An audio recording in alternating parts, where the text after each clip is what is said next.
I'm ready. It's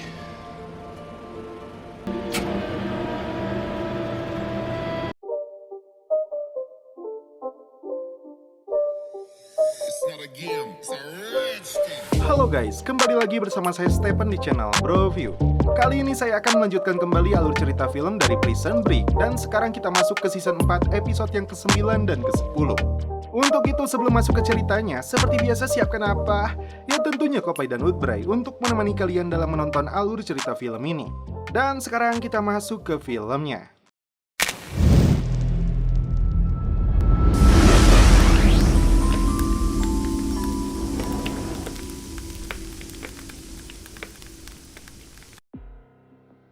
Diawali dengan penyiksaan kepada White. Lincoln meminta White melapor kepada jenderal kalau Michael dan Lincoln sudah dia bunuh. Karena tidak mau melakukannya, Lincoln kembali menjebrotnya.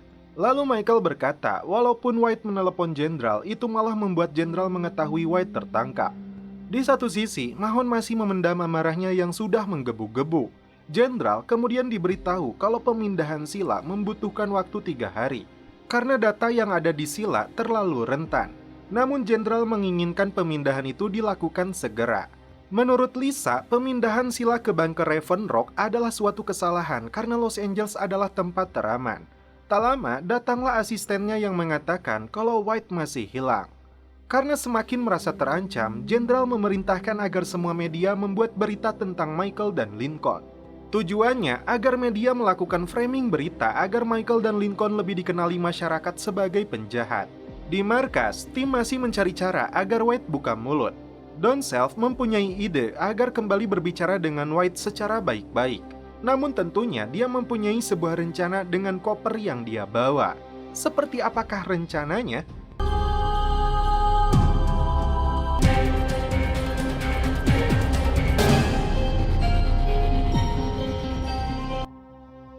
Sarah ditugaskan oleh tim untuk berbicara dengan White. Lalu Don Self mengatakan kalau mayat Roland sudah dirapikan dan dimakamkan. Lalu Michael menjelaskan jalur menuju Sila, yang dimana jalur itu akan melewati lorong pemanas. Dan di ujung jalan itu, Whistler menandainya dengan tanda X yang belum tahu apa artinya. Namun menurut Michael, itu adalah semacam tembok atau jalan buntu, makanya mereka akan membawa peralatan. Masalahnya, jika itu adalah tembok, mereka tidak tahu apa yang ada di baliknya karena sebagian halaman lagi ada di Susan. Lalu ketika Sucre mencurigai Susan, Don Self menyuruhnya untuk segera menuju kantor Get. Dengan bantuan T-Bag, tim akhirnya mulai beraksi.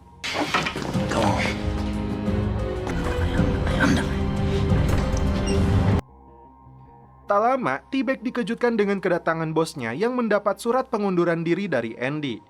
Bosnya tidak menyangka kalau Andy sampai mengundurkan diri. Dia pun akan menyelidikinya yang membuat T-Bag ketar-ketir. Michael dan tim pun mulai memasuki lorong pemanas. Di samping itu, Susan diberitahu kalau bosnya sedang menyelidiki keberadaan Andy. Namun Susan mengatakan kalau mayat Andy tidak mungkin ditemukan. Lalu T-Bag menanyakan apa yang sedang Susan lakukan. Susan pun menjawab, dia sedang bersiap untuk sebuah pertemuan. Berpindah ke Sarah yang masih berbicara dengan White. Menurut Sarah, lebih baik White menelepon jenderal untuk mengabarkan kalau Lincoln dan Michael sudah mati. Namun di sini, White malah merayu Sarah untuk mencari cara lain demi menyelesaikan masalah ini. Di satu sisi, Mahon sudah tidak bisa lagi menahan kesabarannya. Don Self langsung menghadangnya. Dia juga bercerita kalau istrinya saat hamil mengalami komplikasi yang berakibat istri dan bayinya tewas. Lalu Don Self memintanya untuk bersabar karena Mahon pasti akan mendapat kesempatannya. Sedangkan tim sampai di ujung lorong dan menemukan tangga. Tak lama mereka semua mendengar ada suara gemuruh di sekitar situ. Di sisi lain, White masih merayu Sarah agar dirinya dibebaskan. Tentu saja Sarah tidak mengindahkan rayuannya. Kembali ke T-Bag yang didatangi oleh seorang detektif. Tujuan pria ini untuk menyelidiki hilangnya Andy. Sementara itu Michael dan tim kembali menyusuri lorong untuk menuju titik X.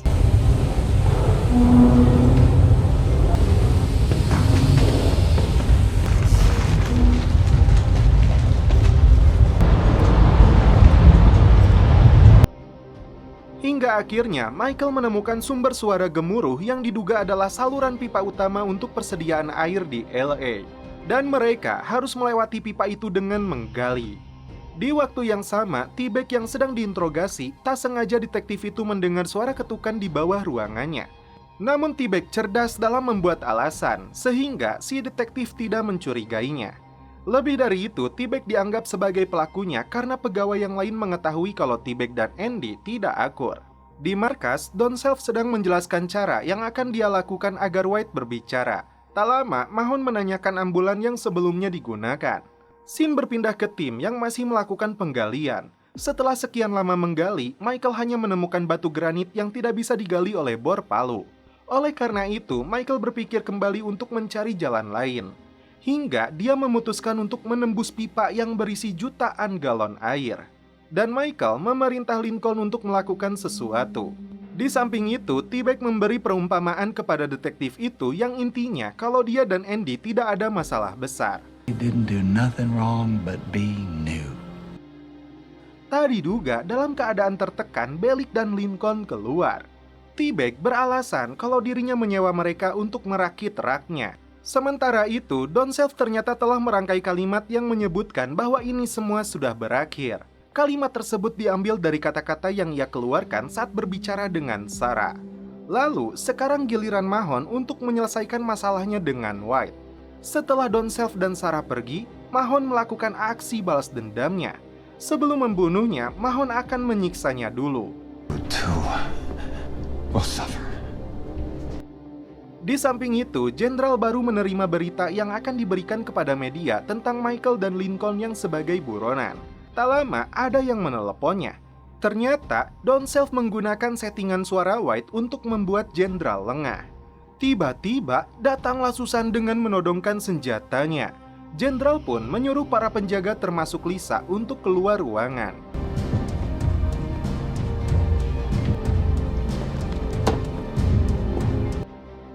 Lalu, sebenarnya apa yang akan dilakukan oleh Susan?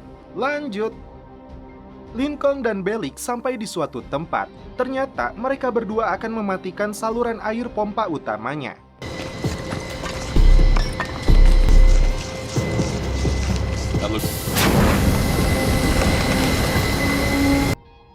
Sementara itu, Sucre dan Michael sudah mengukur lubang untuk akses mereka. Kemudian, Michael merasa bahagia karena airnya berhasil dihentikan. Dan mereka mempunyai waktu 60 menit sebelum airnya mengalir kembali. Tiba-tiba, Michael merasakan gejala yang disebutkan oleh Sarah. Hey. What's wrong? Talk to me! Michael! Dalam kondisi yang lemas, Michael menyuruh Sucre untuk bekerja menggantikan dirinya. Kembali ke Jenderal yang mengungkap sebuah fakta kalau Susan ditemukan oleh Jenderal saat umur 20 tahun yang baru saja didepak oleh Akpol Willing. Lebih dari itu, Susan terlihat jinak seperti serigala yang sedang diberi makan. Bahkan, Jenderal memanggilnya dengan panggilan gadisku. Hubungan apa yang sebenarnya dijalani oleh mereka berdua? Kita akan mengetahuinya nanti. Kembali ke Mahon yang sudah memasang alat medis di dada White. Menderita adalah mutlak untuk White saat ini. That battery will give you a wake-up call, preventing your body from... Di samping itu, T-Bag teringat dengan Andy yang menemukan beberapa ketidakcocokan di laporan penjualan Colt Favor. Karena itu, T-Bag meminta Trishan untuk mendapatkan catatan penjualan dirinya. Di satu sisi, Sucre berhasil melobangi pipanya.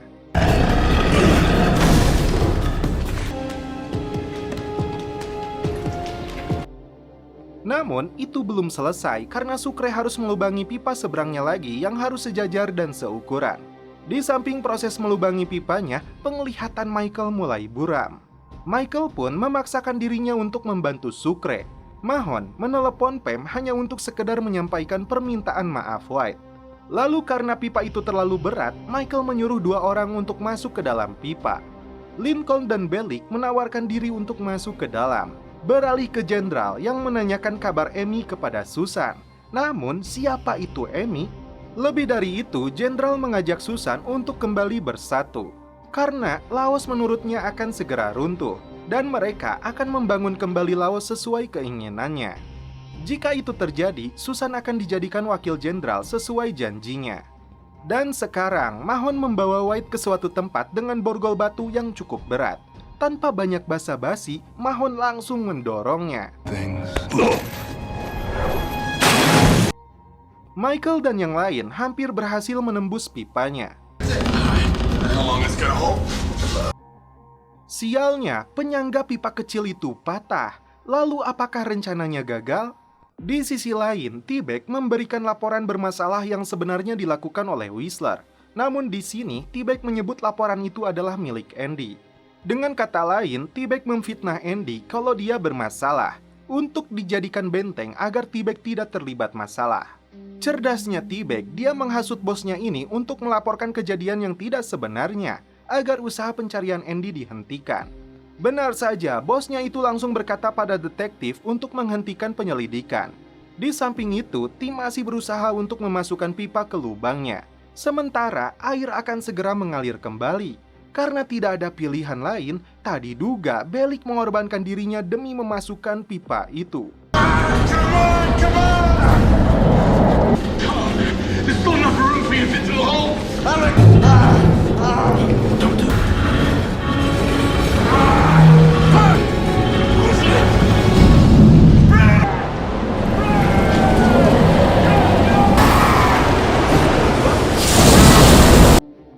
Namun tidak berhasil menyelamatkan Bellick. Alhasil, inilah feeling buruk yang dimaksud oleh Bellick. Jenderal kembali mengizinkan Lisa dan anak buahnya masuk ke ruangan. Sepertinya Lisa sudah mengenali Susan. Kemudian Lisa berkata kalau Sila bisa dipindahkan besok. Namun karena Michael dan Lincoln sudah mati, usaha pemindahan tidak perlu dilakukan lagi. Disinilah Susan mengetahui kabar palsu itu. Akan tetapi, Jenderal tetap ingin memindahkan Sila demi mengantisipasi kejadian serupa yang dilakukan Michael. Kembali ke tim yang sedang berduka atas kepergian Bellick. Now he's gone. Film berlanjut ke episode 10. Di markas, semua tim masih berduka atas kepergian Bellick. Khususnya Sucre yang diberi amanah oleh Bellick untuk mengabari ibunya. He said if anything happened to us that we'd be returned the next of kin. Enough stuff already and I've had my ass. Mahon yang melerai mereka membuat kesepakatan. Jika Don Self tetap ingin Sila, maka kembalikan mayat Bellick ke ibunya. Sebelum itu, Don Self mengancam Sucre jika menyentuhnya lagi, dia akan membunuhnya. Namun Michael meminta Don Self untuk mendapatkan sebagian halamannya lagi. Oleh karena itu, Michael dan Don Self kembali menemui Susan yang langsung memberikan sebagian halamannya. Kebaikan Susan ini didasari oleh kabar Sila yang akan dipindahkan ke Pennsylvania besok. Di sini, Michael mencurigai Susan yang tahu banyak soal perusahaan. Sementara itu, Jenderal dan Lisa sedang menyaksikan proses pemindahan Sila. Lalu Jenderal menyebutkan sebuah nama yaitu David Baker terkait dengan keamanan Sila. Namun Lisa mengatakan itu tidak perlu dilakukan.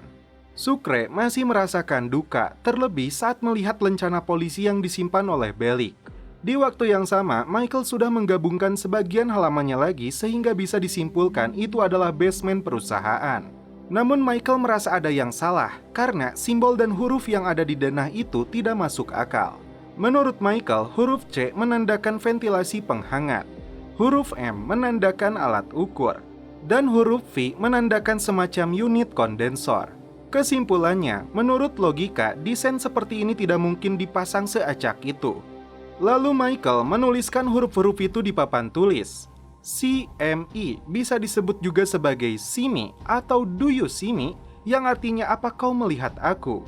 Siapa yang harus dilihat? Maka dari itu, Michael menulis huruf lain yang menjadi sebuah nama, yaitu David Baker. Dan David Baker adalah orang yang menggambar denahnya. Itu artinya David Baker akan dicari oleh tim Michael dan perusahaan.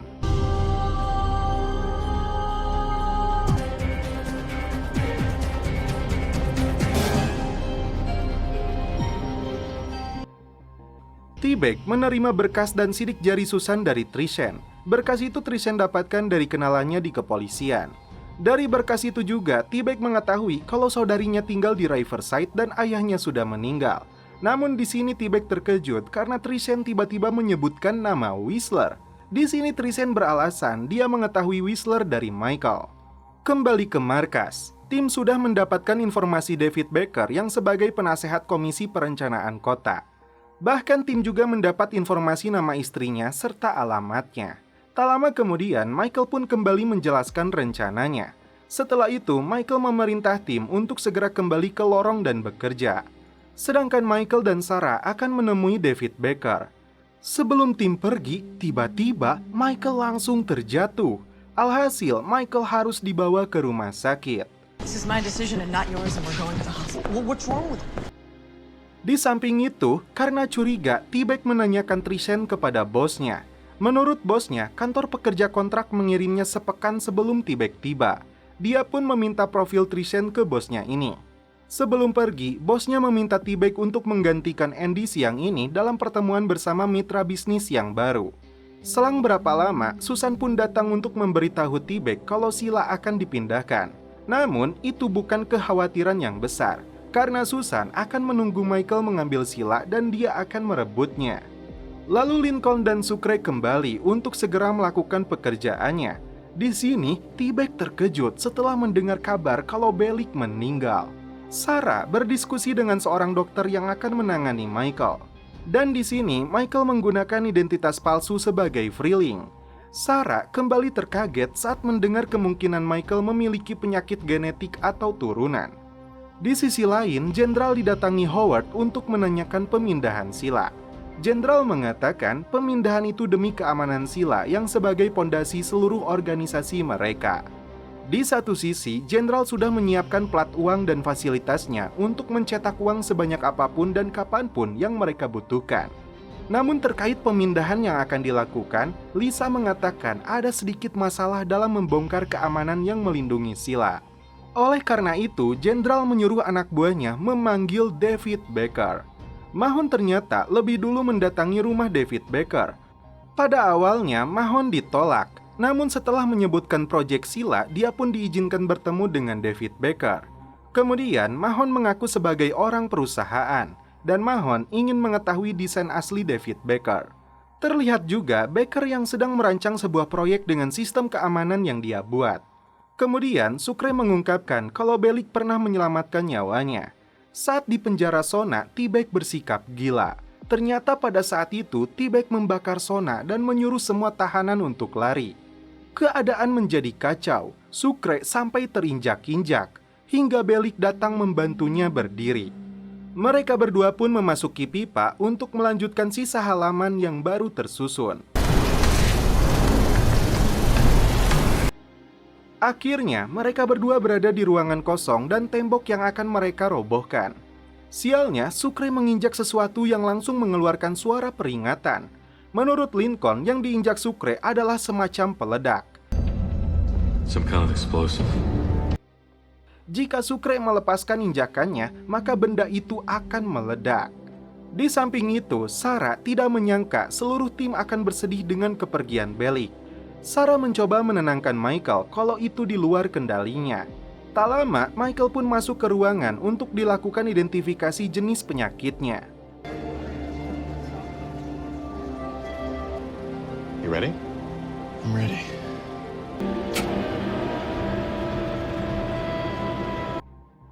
Di sisi lain, David Baker mempunyai rencana untuk membangun kota yang sepenuhnya mandiri, tidak bergantung pada sumber dari luar. Lalu Mahon berkata kalau dirinya sudah lama bekerja di perusahaan. Setelah itu, Mahon meminta bantuan Baker untuk membaca denahnya. Di sini Baker menanyakan legendanya. Mahon yang mengaku sudah membaca legenda itu dipatahkan oleh Baker yang menyadari kalau Mahon bukanlah dari perusahaan. Dengan terjebaknya Sucre di sini, dia mulai mencurigai Susan telah menjebaknya. Oleh karena itu, Lincoln langsung menyeret Susan untuk ikut bersamanya. Sementara itu, T-Bag sedang melakukan presentasi di hadapan calon mitra Gate Corporation. Di tengah presentasinya itu, T-Bag menceritakan kisahnya bersama Bellic saat di penjara. Yang T-Bag sesalkan kalau Bellic meninggal saat masih dalam belenggu negativitas. Orang berjiwa psikoplok seperti T-Bag sekalipun bisa juga merasakan duka atas kepergian Bellic. Sementara itu, Michael diberitahu oleh dokter karena riwayat penyakit keluarganya, Michael diminta menjalani opname. Jadi selama 2 jam, Michael diharuskan menunggu di ruangan yang telah dipersiapkan untuk mendapatkan hasil tesnya. Kembali ke Mahon. Di sini dia meyakinkan Baker kalau perusahaan telah memanfaatkannya. Jika dirasa seseorang bermanfaat bagi perusahaan, maka orang itu tidak akan dilepaskan. Di lain sisi, istri Baker mendengar pembicaraan mereka berdua. Kemudian Baker berdalih kalau dirinya hanya melakukan pekerjaan sebagai spesialis teknik keamanan. Mahon menjelaskan kalau kejadian Baker sama seperti dirinya yang dulu bermanfaat untuk perusahaan. Alhasil sampai sekarang dia tidak dilepaskan. Tak lama, orang-orang perusahaan tiba di kediaman Baker. Dan Mahon menduga Baker sengaja mencantumkan namanya karena suatu alasan. Jika Baker memberitahu apa yang harus Mahon ketahui, maka dia akan membantunya. Namun terlambat sudah, karena pihak perusahaan menerobos masuk. Di samping itu, Susan mengatakan dirinya tidak mengetahui kalau ada ranjau di tempat ini. Lalu, Susan mempunyai ide agar Sucre sedikit bergerak agar Susan meraih lubangnya dan mencabut pin peledak. Well, my idea is that he moves an inch. That way I can get... Namun Sucre langsung panik dan meminta Lincoln untuk menelepon Michael. Sialnya, di rumah sakit, Sarah melihat ada polisi yang datang. Mereka pun langsung mencari jalan keluar. Namun dokter itu sebenarnya mengetahui siapa Michael. Tapi dia tidak akan menyerahkan Michael. Dia hanya mengkhawatirkan kesehatannya. Michael yang mempunyai prinsip tidak mempercayai siapapun, dia dan Sarah memutuskan untuk pergi. Di sisi lain, Trishan tiba-tiba menemui Don Self dan berkata kalau dia membuat kesalahan. Karena dia keceplosan menyebutkan nama Whistler. Nah, disinilah terungkap sebuah fakta kalau Trishan ditugaskan oleh Don Self untuk menyamar dan menjadi mata-mata. Namun ketika Trishan akan diberi tugas lain, dia langsung menolaknya karena Trishan merasa mampu dalam misi menjatuhkan perusahaan. Di sisi lain, Mahon mendapat telepon dari Lincoln. Tak sengaja, dia melihat orang perusahaan sudah berada di sekitar rumah Baker. Sebelum pergi, Mahon diberitahu kalau mereka tidak akan selamat dari tembok pertama. Belum selesai berbicara, agen perusahaan sudah mendekat dan Mahon pun langsung pergi. Baker yang terkepung akhirnya harus pasrah ditangkap oleh agen perusahaan.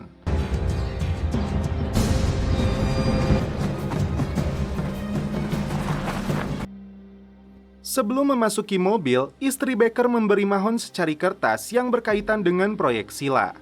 Di samping itu, karena Susan menjelaskan tujuan mereka sama-sama mendapatkan Sila, dia kembali mencoba melepaskan pin peledaknya.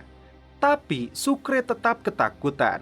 Di markas, Mahon memberikan kertas yang disebut legenda untuk membantunya melengkapi dananya. Disinilah Michael dengan bantuan legendanya mendapat jawaban. Yang dimana tempat yang dimaksud oleh Sucre dan Lincoln bukan sekedar ranjau, melainkan sebuah alarm. Karena itu, Mahon langsung bergegas menyusul Sucre dan Lincoln. Beruntung, sebelum Susan mencabut pinnya, Mahon keburu datang.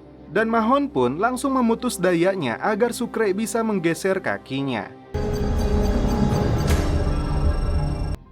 Setelah daya itu terputus, Sucre masih ketakutan dan tidak mau menggeser kakinya. Namun karena waktu jedanya 20 detik, Sucre memberanikan diri menggeser kakinya. Alhasil, mereka semua selamat dari ledakan. Pertanyaan pun muncul, apa sebenarnya yang ada di balik tembok ini? Inilah dia, Sila. Don Self akhirnya mendatangkan jenazah Bellic untuk diantar ke ibunya. Tim kembali berduka di hadapan mayat Bellic. Setelah itu, Sucre menelepon ibunya dan menyampaikan pesan Bellic. Di sisi lain, T-Bag mendapat pujian karena dia bekerja cukup baik hari ini. Dia juga mendapat profil Trishan. Setelah bosnya pergi, T-Bag melihat profilnya yang dimana Trishan direkomendasikan oleh Smithy Associate. T-Bag sangat terkejut setelah mendengar suara Don Self. Di markas, Michael mulai menjelaskan sistem keamanan di tempat penyimpanan Sila. Alarm elektronik, tembok yang berserat baja, sensor berat, dan sensor suara menjadi sistem keamanan untuk melindungi Sila. Bahkan yang menariknya, alarm berat akan berfungsi jika ada makhluk hidup yang beratnya lebih dari 1 kilo. Setelah mengetahui sistem keamanannya, tantangan pertama yaitu melewati tembok. Setelah itu, mereka akan berpikir tentang cara menyeberangi lantai tanpa menyentuhnya dan tanpa suara. Dengan motivasi pengorbanan Bellick, Michael dan tim optimis bisa melakukan hal ini. Kemudian, Michael mendatangi Sarah, dan Sarah mengatakan kalau Michael menderita hamartoma hipotalamus, yang dimana penyakit itu sangat langka. Kabar buruknya, tumornya sudah membesar, yang membuat Michael mengalami gejala-gejala sebelumnya. Bahkan menurut dokter, Michael harus dioperasi. Di satu sisi, Michael harus menyelesaikan misinya dan membutuhkan waktu 2 hari, sedangkan dokter menyarankan Michael agar dioperasi besok. Jika tidak, Michael bisa mati seketika. Lalu, apa yang menjadi pilihan Michael? Menyelesaikan misinya dengan kemungkinan Michael bisa mati, atau melakukan operasi dan meninggalkan misinya. Film berlanjut ke episode 11.